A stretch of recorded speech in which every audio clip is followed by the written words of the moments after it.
Sony FX3 and the a7S III for that matter are some of the best filmmaking cameras out there. And although you might be inclined to just slap them on your favorite gimbal for all your shots, I think it might be time to just ditch those gimbals. People have been over-relying on gimbals, especially since being popularized by the DJI Ronin all those years back, but until recently, getting smooth handheld footage was almost impossible without shooting in slow motion.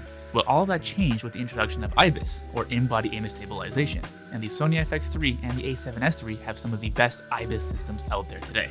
So, are these IBIS systems good enough to completely ditch this gimbal of yours, or should you keep them on hand and take more shots with them? If you've been hanging around the channel for a while now, you'll probably have noticed that I never use gimbals. If you've watched any of my behind the scenes videos from some of my productions, you'll see I always shoot handheld. Now, it's just 100% my personal preference, but I like the handheld look better than always using super smooth gimbal movements for my shots. But does that mean that all of my shots are super shaky because I don't use a gimbal, or that I never have it used for smoother, more gimbal-like shots? Well, not at all. So what are we gonna do now? We're gonna talk about why you don't need that gimbal anymore, why you can probably ditch it, and look at some examples of footage I've shot handheld to really help you decide if you can just get rid of that gimbal. Alright, so the first thing we're gonna talk about here is the weight and size of the gimbal. And while talking about that, we're gonna look at our first example here, and it's a music video I shot last year. So this video was shot to be a one shot or one take, but it was actually split up into two shots. So doing these long takes here like this, that's typically where you might use a gimbal because you're gonna be shooting for a long period of time and doing multiple takes, and you're gonna be doing a continuous following action. So you're gonna want that to be quite smooth. But I don't know, there's just something that I really like about the raw handheld look and that you can't quite achieve with a gimbal. So yes, you'll probably still see some bumps and sways here and there, but in my opinion, it still has that smoothness that you expect from using something like a gimbal. And I've actually seen quite a bit of footage that still is quite bumpy or shaky that's been shot on a gimbal, so it really does come down to the technique. And when your camera's all rigged up, adding a bit of size and weight to it, plus having IBIS turned on, it really helps remove any of those micro jitters you might see when shooting handheld with an unrigged camera. So again, with this footage here, I didn't want it to look like it was just the absolute smoothest movements ever. So I was more than happy to shoot handheld here with IBIS turned on. And although the music video was a one take, and like I mentioned, was actually in two shots, I had to do a ton of takes to get everything just right. So it was just repeatedly take after take after take. So, even holding just my camera rig the way it was still quite heavy on its own. So having that on a gimbal, doing those repeated takes over and over again, you're gonna start feeling the weight of that, and it's really gonna start affecting your shots that you're getting towards the end of the day. I've actually done plenty of shoots on gimbals in the past, and especially a big one like the DJI Ronin, the original one, that big two-handed sucker. And let me tell you, my arms, my back, everything was set to burn and hurt. So that is not something you want to deal with all the time if you don't have to be. And again, my FX3 camera rig is quite big and heavy too, but it is lighter than a whole rigged up system on a gimbal. So unless you're super fit and you're super jacked, it's probably gonna, cause a little bit of wear and tear on your body, and you're gonna feel it on these shoots. So if you're doing a lot of shoots repeatedly, always using a gimbal, it's not gonna be great.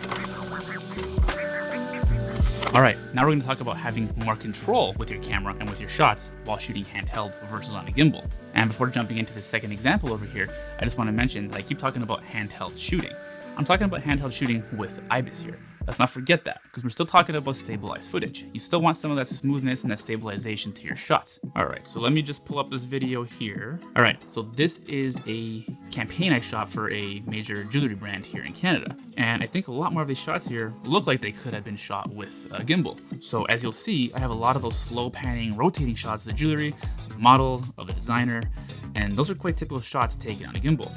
But having shot this handheld, I find it really allowed me to have more control over my shots, and I was able to easily get in close, do the required movements, and try a few different takes back to back really quickly and easily. So it just made getting in there super quick and easy when I can just go nice and close with my camera, do those movements, get those shots, and I can just repeatedly do the same back and forth. Again, I know you can do that with a gimbal. So if you've got your camera on a gimbal here, you're gonna hold it out, you're gonna do the same thing, but there's just still something about the way you have to hold this, the way in which it comes out and sticks out from you. I just feel like it doesn't allow you to really get in there, really see what you're doing properly. It just kind of removes you a little bit too much from getting in there and capturing that proper footage you want to get. So ditch this thing. You can grab your camera and you can just really get in there, even if you're holding with the top handle. You just support the camera, but you can get in there nice and close be able to do those nice small movements while keeping it nice and steady, nice and close to your chest. You'll be able to get that nice smooth footage, no problem, with the IBIS of the FX3. And with the way I have my FX3 rigged up, I'm also able to easily remove the base portion and external battery to make it smaller and more compact on the fly. So this really helped when needing to get in really close to the jewelry since they were all so small. So if I had done this without IBIS, my footage would have been really shaky and you'd probably see all those little micro jitters. But with it turned on, it did a fantastic job of stabilizing those shots. And whenever I need a little extra stabilization, I had a very small amount of warp stabilization in post, something like 2%, and that's usually enough to make those shots super clean. And as you can see here, I even managed to pull off somewhat of a slider movement, zooming into the jewelry, and again, in my opinion, I think it looks super smooth. On top of that, since I'm using cine lenses and everything is manual focus, I had a ton more control of my movements while keeping focus by not using a gimbal. And I know you can attach a wireless follow focus system to your gimbal, but again, that's gonna add a little more clunk, a little bit more weight, a little more heft to your whole system there. And again, you wanna minimize the size, you wanna minimize the weight, and it just adds another whole electronic technology component to your whole setup. And that introduces something else that can potentially go wrong and fail on you. You have to worry about charging up the batteries, you have to worry about syncing it and calibrating it, so that just adds a whole lot more of a headache to this whole setup. So keeping it more slim and lean, that'll allow you to have more control over your shots and about your footage that you'll be capturing. So for me, instead of using a wireless electronic follow focus system, I just use a very simple manual one from SmallRig. So I just have to hold the wheel, turn it, and the actual gears from that are directly touching my lens itself. So it's very easy for me to just handhold that, turn the wheel, and follow focus. So yes, while using a gimbal could have allowed you to get the same type of simple, smooth shots, I think being able to have a little more control over your shots by hand holding it and using IBIS is what really helps you have more control over your shots. Alright, I just want to take a quick moment to shout out Cuts Clothing for continuing to outfit me with the best clothes out there. As we head on into the colder months now, I find myself always wearing long sleeve tops, hoodies, and other sweaters to keep me warm and comfortable. But a key thing for me has always been looking good and looking professional with whatever it is that I'm doing. It doesn't matter if I'm on a job with a client, at home on a Zoom call, filming YouTube videos, or just editing at my desk. I want to make sure I'm always ready to go, looking good, feeling confident, and being comfortable when I'm trying to get work done.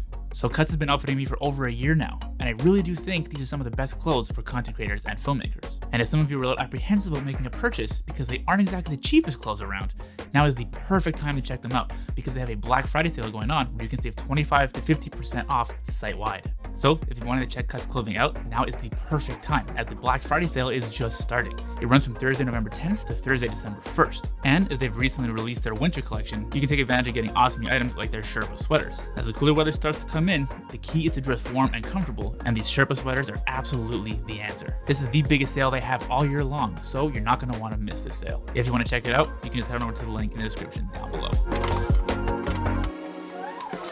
Alright, and the third and final point I'm going to talk about is just the simplicity and the more compact nature of the whole system without a gimbal. So pulling up the iPad here again, let's look at the final example here, and it's from another music video I shot last year. So right off the bat in this video, you'll notice the first few shots look typical of footage shot on a gimbal. And the opening shot of the artist where the camera is overhead looking down has some really smooth back and forth motion. So I could have definitely got a shot like this if I had used a gimbal, but it wasn't necessary here. And I found it was much simpler to just have the camera rig handheld overhead. Holding over the artist like that would have made me nervous if I had it on a gimbal because I find the weight distribution isn't that great at times on a gimbal.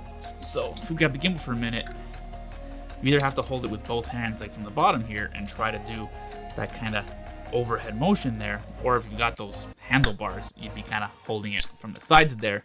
But as you kind of start tipping it, it's all top heavy because the camera's sitting here with everything else. So you're going to be kind of doing that, but holding it from a different point. And I feel like that will just start causing quite a bit of strain on your wrists and your hands.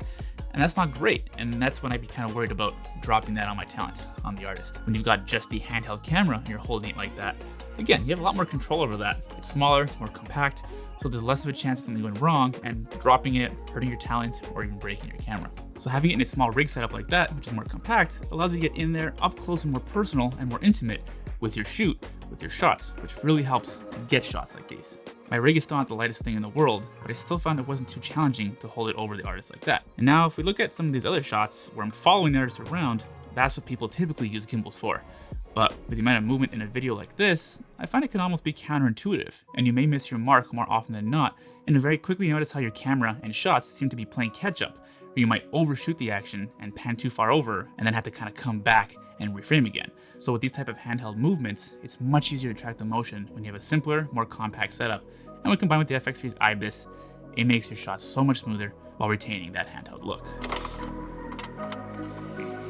So after having gone over some examples and some good points on why ditching that gimbal might be a good idea right now, there's still one more question to answer. Is the in-body image stabilization on the Sony FX3 and A7S III good enough to stabilize your footage and render a gimbal useless? Well, not 100%.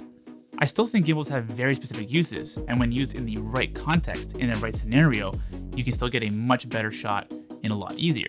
But like I said, those are for very specific types of shots, like wide establishing shots that are kind of panning or zooming in slowly, or even when tracking an actor or a person who is walking and talking at the same time very slowly.